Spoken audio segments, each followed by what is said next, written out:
नमस्कार श्रोते हो, स्वागत आहे आपलं सफर कथा विश्वाची विदर्शना या यूट्यूब चॅनलवर.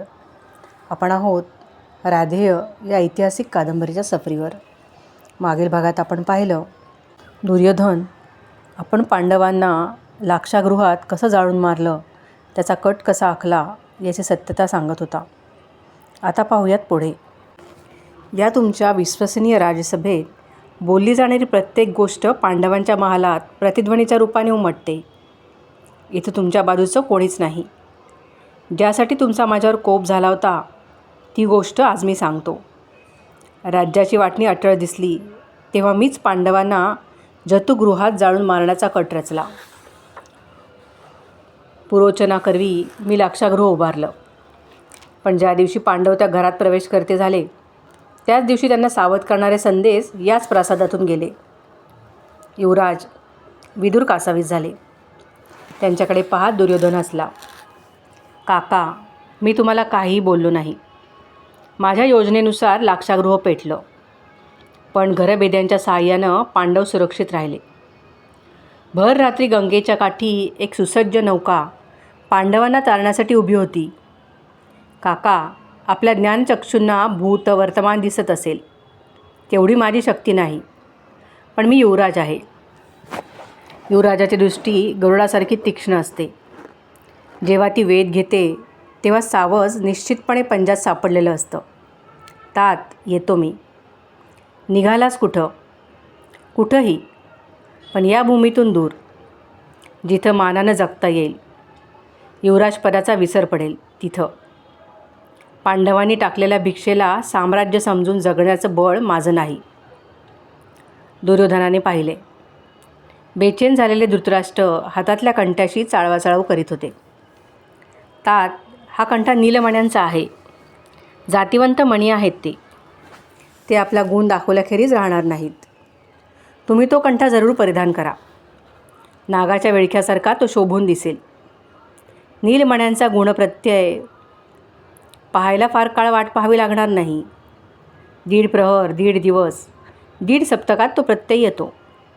नील प्रसन्न झाला तर साम्राज्य पायी चालत येतं, नाहीतर साम्राज्याची धुळधाण उडून जाते. आता साम्राज्य नाहीच. यायचं झालं तर कदाचित त्या कंठ्यांच्या गुणानंच येईल.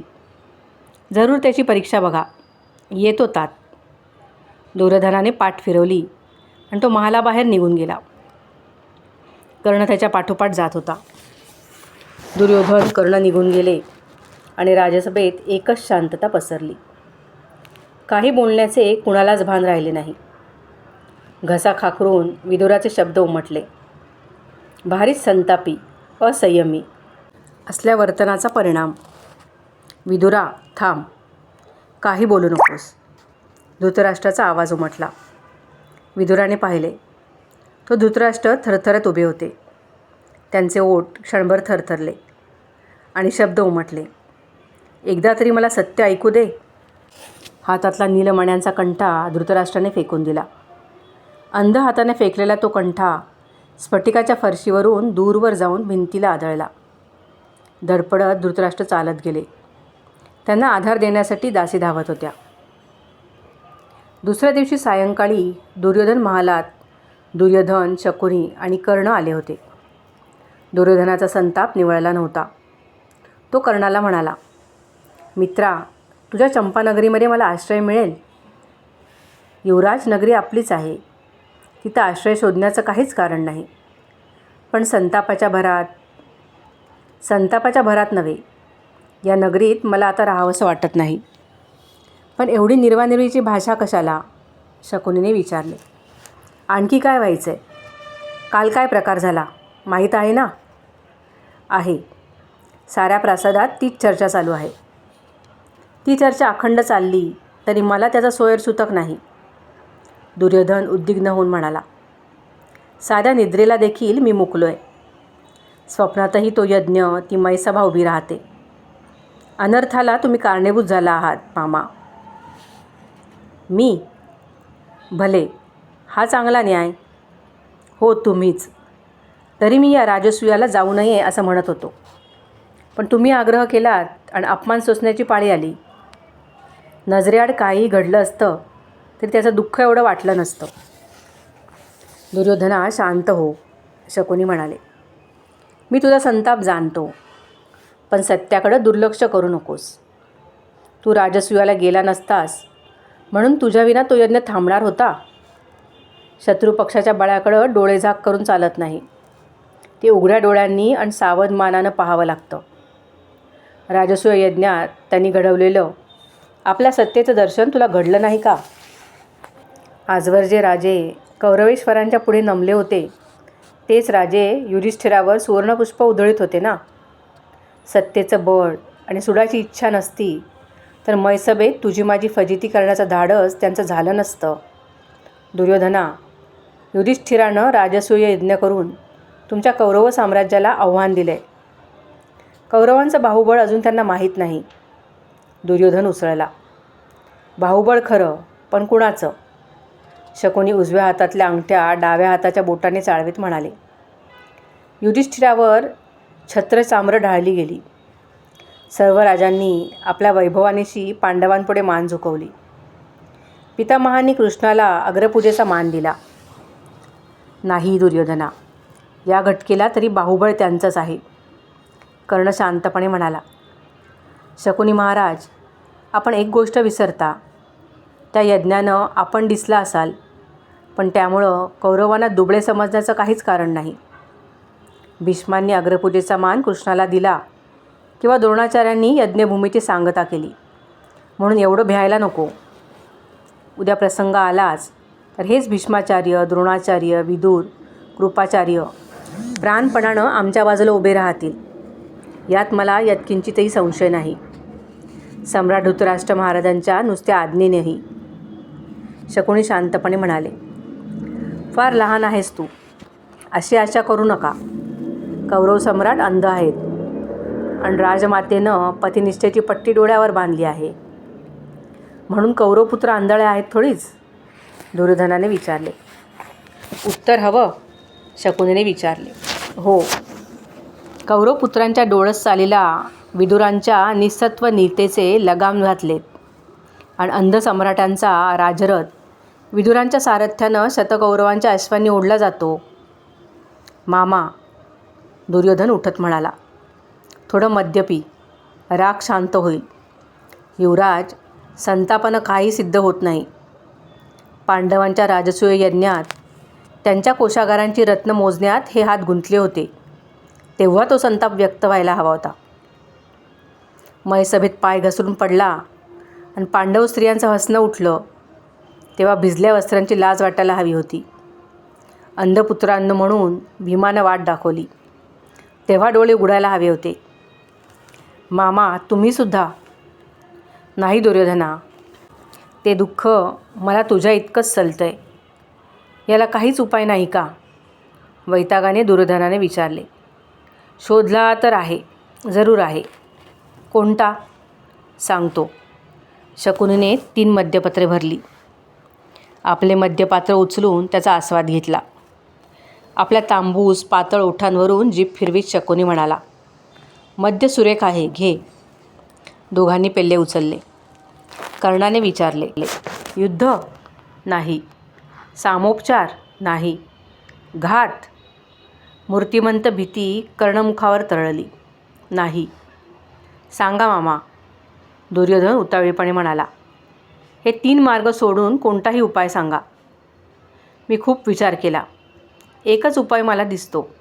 बोला. द्यूत, शकुनीने सांगून टाकले. द्यूत? कर्ण, दुर्योधन एकाच वेळी उद्गारले आणि एकमेकांकडे पाहू लागले. असे पाहता काय? फासे खेळवावेत तसा हातांचा चाळा करीत शकुनी म्हणाले.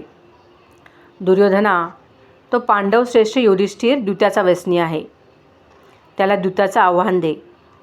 तो क्षत्रिय आहे आणि क्षत्रिय द्यूताचं आव्हान कधीही टाळत नाही. पण कोणत्या निमित्तानं? त्यात विचार कसला? पुण्यप्राप्तीसाठी एखादा यज्ञ कर. त्या निमित्तानं मैसभेसारखं सभागृह उभार. धृतराष्ट्र महाराज त्याला जरूर अनुमती देतील. द्यूताचा पट मांडला जाऊ दे आणि मग शकुनीचं कौशल्य बघ.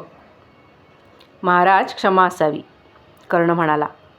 आपण वयानं मोठे, आपण पुष्कळ पाहिलेले, अनुभवलेले. हस्तिनापुरापासून गांधार देशापर्यंतच्या अमोल वस्तूंचं मूल्यमापन, व्यापार करण्यात आपण निष्णात. माणसाची परीक्षा आपल्या इतकी दुसऱ्या कोणाला. तरीही या दूताचा विश्वास निश्चित बाळगा. आपले उत्तरीय सावरीत शकुनी उभा राहिला. त्याच्या वेदक घाऱ्या डोळ्यात एक वेगळाच आनंद प्रकटला. राधेया, मी नुसता व्यापारी नाही, मी सुबल राजाचा पुत्र, गांधार देशाधिपती आहे, हे विसरू नकोस. हस्तिनापुरापासून गांधार देशापर्यंत मी जो प्रवास करतो तो व्यापारासाठी नव्हे. द्यूत हेच ते कारण आहे. द्यूतासाठी प्रवास? दुर्योधन म्हणाला. हो, द्यूतासाठी. या भूतलावरच्या सम्राटांची, ऐश्वर्यसंपन्न लोकांची रत्नघरं अधिक संपन्न करण्यासाठी, वस्त्रालंकारांची दीप्ती वाढवण्यासाठी. भूलोकीची रत्न, तलम वस्त्र, सुवर्णाचे सुबक नक्षीदार नाजूक दागदागिने, रूपवती दासी यांच्यासह या देशात येणाऱ्या व्यापाऱ्यांचे तांडे यांची वर्दळ गांधार हस्तिनापुराच्या बिकट वाटेनंच होते. कर्ण दुर्योधन शकुनीकडे पाहत होते. शकुनीचा अतिगौरवर्ण अधिकच उजळला होता. कृश अंगलटीची ती उंच व्यक्तिरेखा आपल्या तंद्रीत मग्न होती. डाव्या खांद्यावरचे रेशमी उत्तरीय डाव्या मनगटावर पटबंद होऊन रुळत होते. त्याच्याशी चाळा करीत शकुनी बोलत होता. हिमालयाच्या पर्वतदऱ्यांच्या कडेकपारींच्या अरुंद वाटेनं हा प्रवास जातो. मौल्यवान नाना वस्तूंच्या ओझ्यांनी लादलेल्या उंटाच्या अखंड रांगा या वाटेवरून चालत असतात. चोरांच्या भीतीनं सदैव सावध असणारे धनुष्यबाण, खड्गधर रक्षक डोळ्यात तेल घालून आजूबाजूच्या प्रदेशांवरून टेहळणी करीत असतात. सायंकाळी सुरक्षित जागा पाहून मुक्काम पडतो. पाली, राहुट्या उभारल्या जातात. सेवकांची धावपळ, उंटांचं ओरडणं, घोड्यांची खिंकाळणी यांच्या आवाजानं वातावरण गजबजून उठतं. शेकोट्या प्रज्वलित होतात आणि प्रकाशानं रात्र उजाडते. दिवसभराच्या प्रवासानं थकलेले जीव शेकोट्यांच्या उभाऱ्यात आणि पर्वतराईत येणाऱ्या अंगबोचऱ्या गारव्यानं सावध होतात. उंची मद्याच्या सेवनानं आरक्त बनलेल्या नेत्रकणांवर एक वेगळीच धुंदी प्रकटते आणि मग दूताचा पट मांडला जातो. दूत बोलून चालून जुगार, त्याचा भरोसा कोणी द्यायचा? कर्ण उद्विग्न होऊन म्हणाला. कर्णा, मी साधा द्युती नाही. या नाना देशींच्या द्युतीबरोबर मी फासेत घोळवले आहेत. प्रियकराला आपल्या सखीची अंगप्रत्यंग जशी जाणवतात तशा फासांवर कोरलेल्या मुद्रा माझ्या सरवलेल्या हातांना रात्री अंधारातही जाणवतात. द्यूतात यश मिळेल? दुर्योधनाची आशा प्रकटली. शकुनी उत्तर देणार तोच कर्ण म्हणाला. युवराज, जुगाराच्या साह्यानं यशाची आकांक्षा फक्त मूर्ख आणि व्यसनीच बाळगतात. जुगार हा करमणुकीचा खेळ आहे. मनोरंजनासाठी त्याचा वापर व्हावा. राजकारणात त्याला वाव नाही. राजकारणात बुद्धी आणि बाहुबलाचाच पराक्रम हे विजयाचं साधन असतं. वीरांनी त्याचाच अवलंब करावा हे ठीक. राधेया, योग्य तेच बोललास. तुझं अगदी बरोबर आहे, शकुनी म्हणाला. राजकारणात बुद्धी आणि बाहुबलच श्रेष्ठ. तू योद्धा आहेस, वीर आहेस, बुद्धिमान आहेस. राजसूय यज्ञात पांडवांच्या मागे उभी राहिलेली कृष्णाची चतुरंग सेना तू पाहिलीस. हजारो नरेंद्र आज आपल्या बाळानिशी पांडवांचं सामर्थ्य वाढवित आहेत. जरासंधासारख्या कौरवांच्या शक्तीचा पराभव झाला आहे. आज पांडवांचा रणांगणातला पराजय तुला सहज साध्य वाटतो? वाटला तरी त्याला धृतराष्ट्र महाराज संमती देतील. येणाऱ्या प्रत्येक घटकेबरोबर पांडवांचं बळ वाढतंय. हे न समजण्याइतका तू मूर्ख आहेस का? आता राहिली बुद्धी, तिचाच उपयोग करायला हवा. महाराज, बुद्धीची दानंसुद्धा परहातांनी पडत नसतात, कर्ण स्पष्टपणे म्हणाला. दुबळ्या आणि अस्थिर हातांनीच फासे खेळले जातात. शकुनीने कर्णाकडे रोखून पाहिले. त्याच्या नेत्रात निराळाच विश्वास उमटला. आपले हात उंचावत ते हात निरखीत शकुनी म्हणाला. दुबळे हात? हे हात दुबळे? या हातांची किमया माहीत नाही म्हणून हे उद्गार तुझ्या मुखातून निघाले. या शकुनीच्या हस्तलाघवावर विश्वास ठेव. मद्यानं अस्थिर बनलेल्या या हाती जेव्हा फासे धरले जातात ना, तेव्हा ते पर्वतासारखे स्थिर बनतात. हे हात साधे जुगारी नाहीत. या हातांचा लौकिक कृतहस्त अतिदेवी असा आहे. द्यूत म्हणजे 18 व्यसनातील सर्वश्रेष्ठ व्यसन. बाहुबला इतकंच श्रेष्ठ. या हस्तस्पर्शात कळकळणारे फासे पटावर घरंगळून तख्तही नाचू लागतात, तेव्हा राजसभागृहात नृत्य करणाऱ्या नर्तकीच्या पदन्यासाची आठवण होते. एकदा का ते पिंगट रंगाचे फासे पटावर फेकले जाऊन त्यांचा पदन्यास सुरू झाला की एखादी जारणी स्त्री अनिवार ओढीनं संकेतस्थळी यावी, तशी जुगाराच्या मनाची अवस्था होते. तो जुगारी युधिष्ठिर या फाशांच्या नादावर आपलं भान हरेल आणि सर्वस्व पणाला लावून मोकळा होईल, हे तू लक्षात ठेव. या फाशांचा भरोसा एवढा देता? दुर्योधनाने विचारले. मी ब्रह्मास्त्र जाणणारा कर्णासारखा योद्धा नाही की ज्यानं कवच कुंडलांच्या भरोशावर शत्रूंना सामोरं जावं. वीरांचा रथ हवा तसा नेऊन शत्रू गाठण्या इतपत माझं सारथ्य नाही. तुला मदत करण्यास फक्त हीच विद्या माझ्याजवळ आहे. माझ्या जीवनात त्याचा विश्वास देता येईल अशी एकच कला मला ज्ञात आहे. तिचा लाभ घ्यायचा की नाही हे तू ठरव. फाशांचं सामर्थ्य एवढं बलवत्तर असतं? बलवत्तर? युवराज, हे फासे पडतात खाली, पण फुरफुरतात सर्वांवर. यांना हात नाहीत तरी हात असणाऱ्या पुरुषांना ते दीन बनवतात. भूलोकीच्या पटावर विखुरणारे हे फासे दिव्यलोकीचे निखारेच असतात. हस्तस्पर्शाला शीतल करणारे हे फासे प्रतिपक्षाचं काळीजच थंड करून टाकतात. यांचं बळ रणांगणाच्या योद्ध्यापेक्षा प्रबळ, शस्त्रापेक्षा अमोघ आहे. दुर्योधना, त्या द्यूत लंपट युधिष्ठिराला द्यूताचं आव्हान दे आणि या हातांचं लाघव बघ. राजसूय यज्ञानं प्रमत्त झालेल्या त्या पांडवांचे 5 राजमुकुट माझ्या द्यूताच्या सोंगट्या करून त्याचं विस्तारलेलं राज्य तुझ्या पायाखालचा पट केला नाही तर या शकुनीला विचार. आणि हेच त्या युधिष्ठिरानं केलं तर? अशक्य. तेवढ्याच खंबीरपणे शकुनीने सांगितले. राधेया, या द्यूतात तू नौखा आहेस, अनभिज्ञ आहेस. 4 बाण सोडता आले, खडगाचे 4 वार जमले की साऱ्यांनाच आपण योद्धे आहोत असं वाटू लागतं. पण ते धैर्य रणांगणावर टिकत नाही. नौबतींच्या आवाजानं, रणभूमीच्या दर्शनानं अशा वीरांचा थरकाप होऊन जातो. योद्ध्याला मृत्यूचं भय असून चालत नाही. मृत्यूला सामोर पाहताच त्याला वाढावं लागतं. तो संस्कार त्याला जपावा लागतो. रणनौबतीच्या आवाजानं योद्ध्याला स्फुरण चढतं. मृत्यूचा विचार न करता तो शत्रूला भिडतो, ते त्यानं जोपासलेल्या संस्कारानं.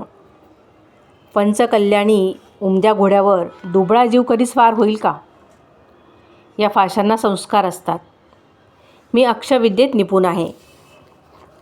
असलेलं घालवण्यापेक्षा गमावलेलं जिंकण्याची ज्याची बलवत्तर इच्छा असते त्यालाच हे फासे वश होतात. पापपुण्याची मडकी शोधीत पोट भरणाऱ्या या दुबळ्या युधिष्ठिराला या द्यूतात यश कसं लाभेल? ते माझंच आहे. कर्ण निरुत्तर बनलेला पाहून आनंदाने दुर्योधनाने विचारले. मामा, त्याला संमती?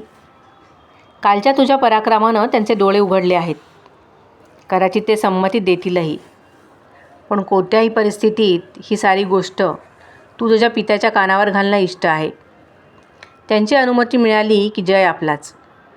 दुर्योधन सलगीने म्हणाला. मामा, आता तुमच्याखेरीज आधार नाही. तुम्हीच ही गोष्ट तातांच्या कानावर घाला. आपल्याला ते चांगलं सांगता येईल. मला पटवून देणं कठीण जाईल. ठीक आहे, तू चिंता करू नकोस. यज्ञ आणि द्यूत राजमान्य आहेत. राजनीतीला ते धरूनही आहेत. धृतराष्ट्र महाराज त्याला निश्चितपणे संमती देतील. ते काम तू माझ्यावर सोपव. उद्या सूर्योदयानंतर त्यांच्या सल्लागारांनी त्यांना भेटण्याआधी तुला सम्राटांचं बोलावणं येईल. तेव्हा तू जरूर तिथे ये. त्यावेळी दूताची भूमिका मी तयार करून ठेवलेली असेल. दुर्योधनाला आश्वासन देऊन शकुनी निघून गेला. दुर्योधनाने समाधानाने कर्णाकडे पाहिले. कर्ण संचित दिसत होता.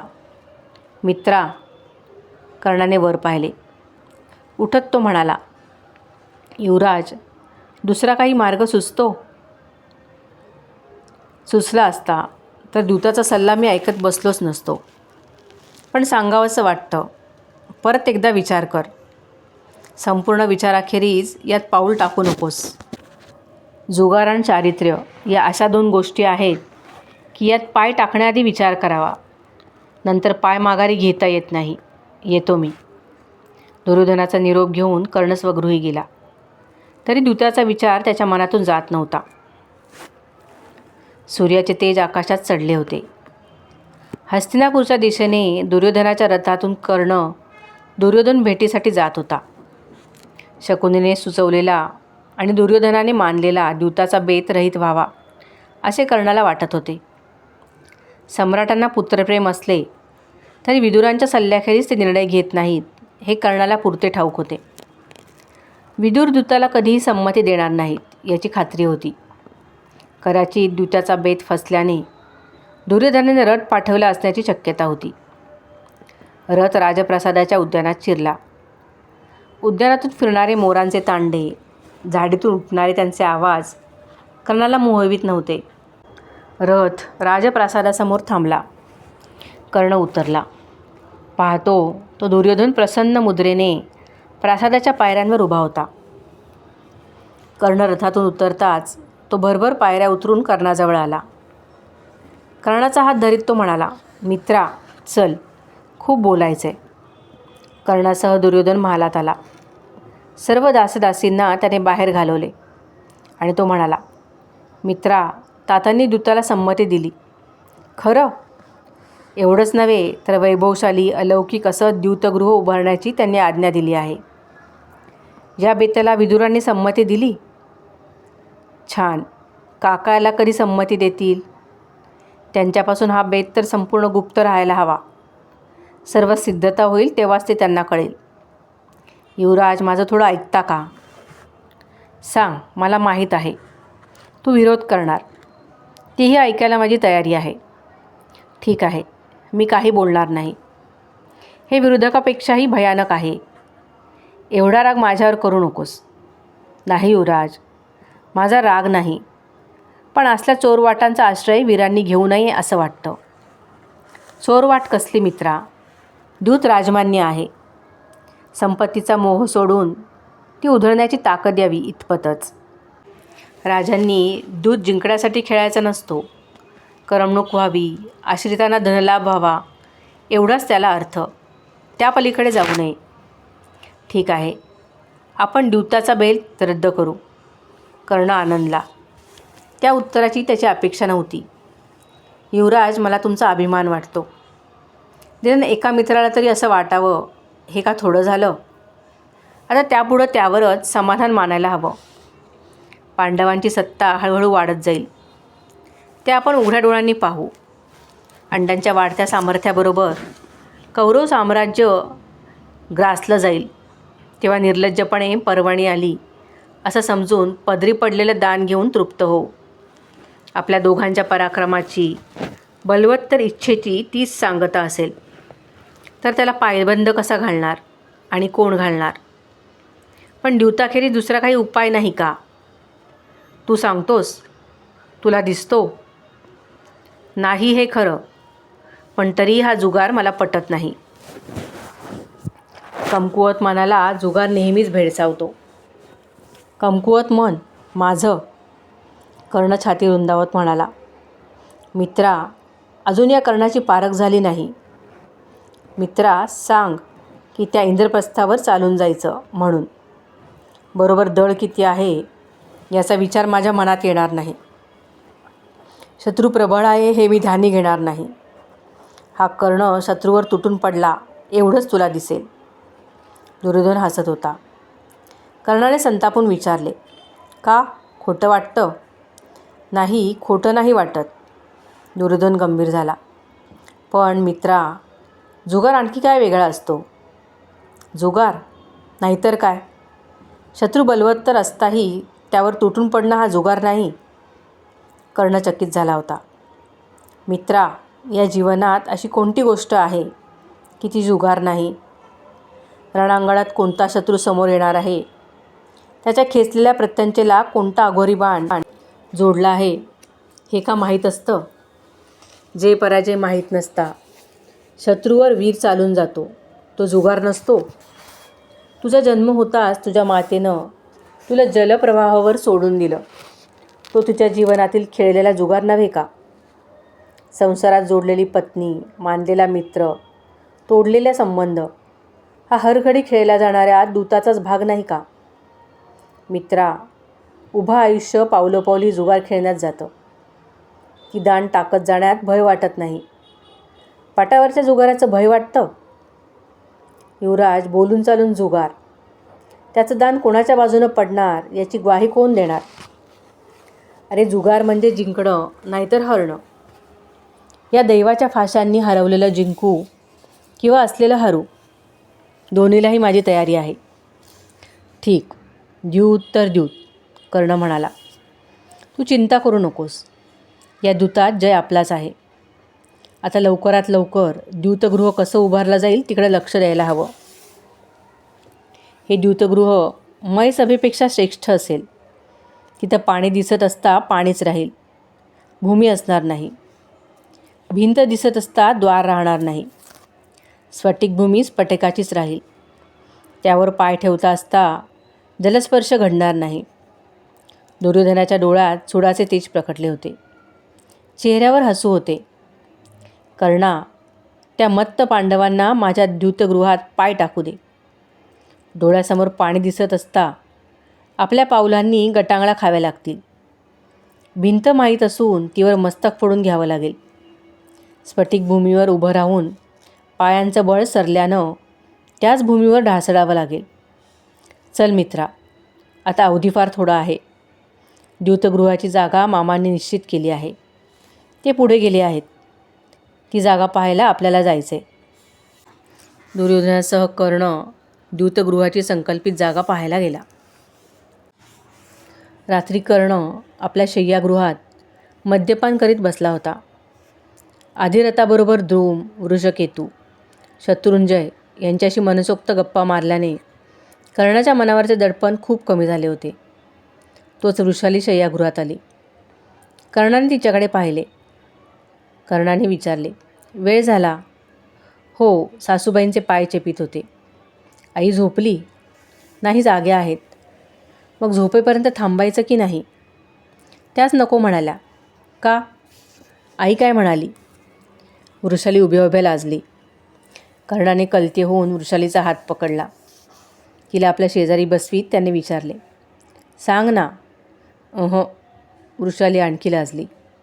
सांगावं लागेल. कर्णाने हट्ट धरला. काय म्हणाली आई? वृषालीचा चेहरा गोरामोरा झाला. ती कष्टाने म्हणाली. त्या म्हणाल्या तो वाट पाहत असेल. कर्ण मोठ्याने हसला आणि वृषालीला जवळ ओढीत असता धक्का लागून मंचकावरचा मद्याचा पेला कलंडला. मद्य सांडले. वृषाली म्हणाली, पेला सांडला ना. जुगारातला एक पेला सांडला म्हणून झारीरीती होत नाही. कसला जुगार? साराच जुगार. तुझा माझा विवाह हाही एक जुगारच. काय बोलता? आजच मला ते ज्ञात झालं. कर्ण हसून म्हणाला, वसू, आपण शय्यागृहात हसतो आहोत, आनंदात आहोत. आणखी काही वेळानं भांडणार नाही कशावरून. हा जुगारच नाही का? फार ऐकलं, उठा. वृषाली म्हणाली, रात्र फार झाली. कर्ण उठत म्हणाला, जुगाराचं काय? त्याचा विचार तुम्ही करू नका. वृषाली हसून म्हणाली, शय्यागृहात फासे स्त्रीच्या हाती असतात, पुरुषांच्या नव्हे. कर्णाने पाहिले. वृषाली शय्यागृहाची समयी शांत करीत होती. उजेड मंदावत होता. दुर्योधनाच्या संकल्पित यज्ञाच्या आणि द्यूतगृहाच्या कामाला सुरुवात झाली. राजप्रासादासमोर पांडवांचा यज्ञमंडप फिका पडावा असा भव्य राजप्रासादाच्या विस्तीर्ण उद्यानाच्या एका भागात द्यूतगृहाच्या उभारणीला सुरुवात झाली. शेकडो निष्णात कारागीर, शिल्पी त्या कामावर होते. द्यूतगृहाच्या कामावर लक्ष ठेवण्यासाठी हुशार आणि तत्पर सेवकांची नेमणूक झाली होती. दुर्योधनाला त्याखेरीज काही सुचत नव्हते. द्यूतगृह तयार झाले. शेकडो कोरीव स्तंभांनी ते द्यूतगृह तोलले होते. त्यांच्या कमानींवर सुवर्णामध्ये वैंगर्य रत्ने जडवून चित्रविचित्र वेलपत्ती चितारली होती. त्या सभागृहाला अनेक द्वारे आणि अनेक वातायने ठेवली होती. सभागृहाचे महाद्वार रत्नांकित सुवर्णाने मढवले होते. द्यूतगृहाच्या भिंतींवर द्यूतपटाची सुबक चित्रे चितारली होती. प्रवेशद्वारावर दूत खेळतानाचे शिवपार्वती चित्तारलेले होते. सभागृहाच्या बैठकीची जागा अर्धचंद्राकृती आयोजली होती. सभागृहाच्या जमिनीपासून थोड्या उंचीवर ती बैठक होती. त्या बैठकीवर शेकडो सुवर्णासने चढत्या पायऱ्यांनी मांडली होती. मध्यभागी सम्राटांसाठी मोतीलगाचे छत्रचामर असलेले रत्नजडित सुवर्ण सिंहासन ठेवले होते. चढत्या पायरीने मांडलेली ती अर्धचंद्राकृती बैठक अशी होती की कोणत्याही स्थानावरून द्यूतगृहात मांडलेला पट स्पष्ट दिसावा. सभागृहात जाताच सम्राटांच्या सिंहासनामागे स्फटिक भिंतीवर चितारलेले भव्य चित्र डोळ्यात भरे. त्या चित्रात पंख पसरून नागावर झेपावणारा गरुड दाखवला होता. त्या अर्धचंद्राकृती बैठकीच्या समोर चकचकीत स्फटकभूमीवर हस्तदंती कोरीव काम केलेली नक्षीदार मोठी आसने ठेवलेली होती. चंदनाचे चौरंग ठेवले होते. त्यावर पसरलेले द्यूतपट, सोंगट्या, फासे दिसत होते. द्यूतगृह आता पुरे झाले होते. दुर्योधन कर्णासह समाधानाने ते द्यूतगृह पाहत होता. ते द्यूतगृह पाहत असताना दुर्योधनाच्या चेहऱ्यावरचे समाधान स्पष्टपणे दिसत होते. तो कर्णाला म्हणाला, कर्णा, या द्यूतगृहात काही कमतरता वाटते? नाही युवराज, द्यूतगृह सर्वार्थाने परिपूर्ण आहे. द्यूतगृहाबद्दल माझ्या मनात मुळीच आकर्षण नाही. पण हे द्यूतगृह पाहिल्यावर आपणसुद्धा फासे घोळवावेत असं वाटतं. दुर्योधन हसला. आता फार काळ वाट पाहावी लागणार नाही. मामांनी सप्तमीचा मुहूर्त निवडला आहे. एवढ्या नजीकचा? त्यात काय अवघड आहे? यज्ञाची सर्व तयारी तर झालीच आहे. कालच तातांनी विदुरांना इंद्रप्रस्थाला जाऊन पांडवांना घेऊन यायला सांगितलं आहे. विदुरांच्या करवी आमंत्रण? हो.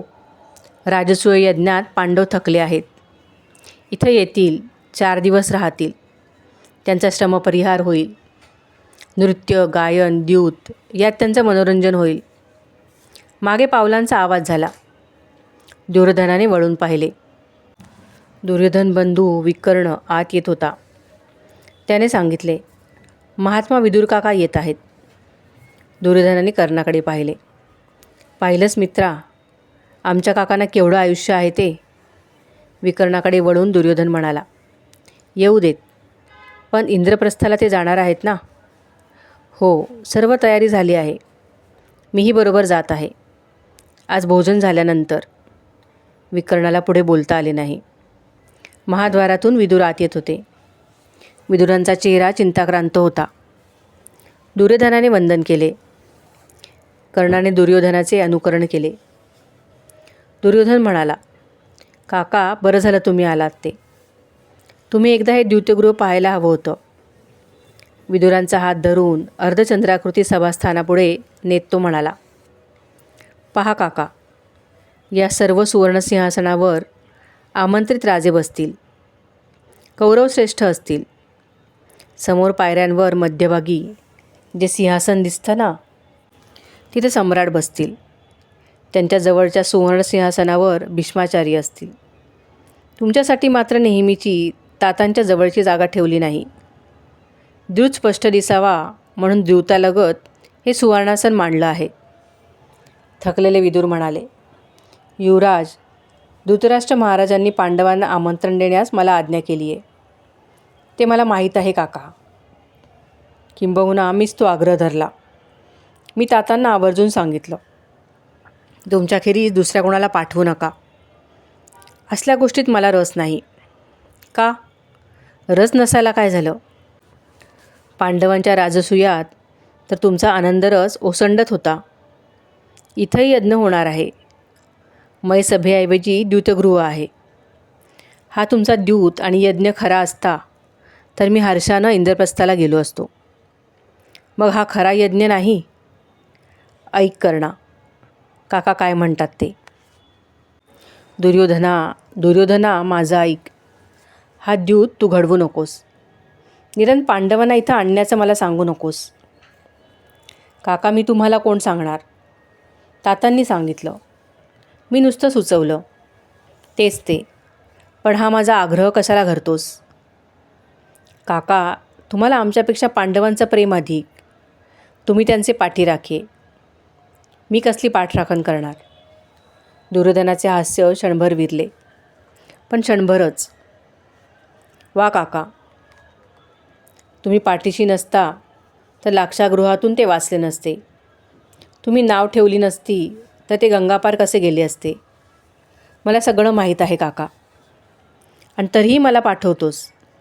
हो, जसे तुम्ही पांडवांचे काका तसेच तातांचे सल्लागार. तुम्ही पांडवांपासून काही लपवून ठेवणार नाही आणि माझ्यावर विश्वासघाताचा आरोप येणार नाही. कर्णा, हा सल्ला तुझा का? विदुरांनी विचारले. त्याचा काही संबंध नाही यात काका. कर्णा, हा तुझा सल्ला का? परत विदुरांनी विचारले. आणि हो म्हणून उत्तर दिलं तर? विदुर मान हलवीत म्हणाले, मला पटायचं नाही. तू असा द्यूताचा मार्ग अवलंबणारा नव्हेस. तू युद्ध पत्करशील, पण द्यूत? मग मला कशाला प्रश्न विचारलात? कर्ण म्हणाला. काका, तातांनी सांगितल्याप्रमाणे तुम्ही इंद्रप्रस्थाला जा. सम्राट युधिष्ठिरांना सर्व सांगा. द्यूताचं आमंत्रण द्या. त्यांना म्हणाव, यज्ञ हे निमित्त आहे, द्यूत हे आव्हान आहे. यज्ञभूमीतल्या सुग्रास भोजनासाठी त्यांना बोलावलेलं नसून द्यूत खेळण्यासाठी त्यांना पाचारण केले. त्यांना सांगा, म्हणाव, सुबलपुत्र गांधार देशाधिपती शकुनी महाराज द्यूताला बसणार आहेत. अक्षविद्येत निपुण अशी त्यांची कीर्ती आहे. ते कृतहस्त म्हणजे आपल्या इच्छेनुसार फासे टांगण्यात निपुण आहेत. अतिदेवी म्हणजे मर्यादेचं उल्लंघन करून द्यूत खेळणारा, असाही त्यांचा लौकिक आहे. त्यांच्याबरोबर द्यूत खेळणं म्हणजे साक्षात पराजय भोगणं. हे सारं त्या युधिष्ठिराला सांगा आणि द्यूताचं आमंत्रण द्या. सन्मानानं त्या सर्वांना घेऊन या. दुर्योधनाच्या बोलांनी कर्ण आश्चर्यचकित झाला होता. दुर्योधनाने दूत्याचे सारे रहस्य विदुरांना सांगितले होते. तो न राहवून म्हणाला, युवराज, असा निरोप पाठवला तर कोणता सुज्ञ द्यूत खेळायला आपणहून येईल? सुज्ञ येणार नाही, पण तो येईल. आपल्या हातानं आपलं सर्वस्व हरेल. हरावंच लागेल, कारण तो द्यूताचा व्यसनी नव्हे तर खोटा सम्राटही आहे. त्या सम्राटपदासाठी तरी त्याला द्यूत्यात उतरावंच लागेल. सम्राटपदाचा काय संबंध? काय संबंध? मित्रा, तू युधिष्ठिर एकदा ते आव्हान नाकारू दे आणि मौज बघ. क्षत्रिय कधीही द्यूताचं आव्हान नाकारीत नाहीत. आणि जो क्षत्रिय नाही त्याला सम्राट बनण्याचा अधिकार नाही. नाही मित्रा, त्या युधिष्ठिराला यावंच लागेल. दुर्योधन मोठ्याने हसत होता. विदूर द्यूतगृहाबाहेर जाईपर्यंत तो हसतच राहिला. श्रोते हो, आजच्या भागात इथेच थांबूयात. पुढे पाहूयात द्यूताचा डाव. तो कसा होतो ते ऐकण्यासाठी भेटूयात पुढील भागात. तोपर्यंत धन्यवाद.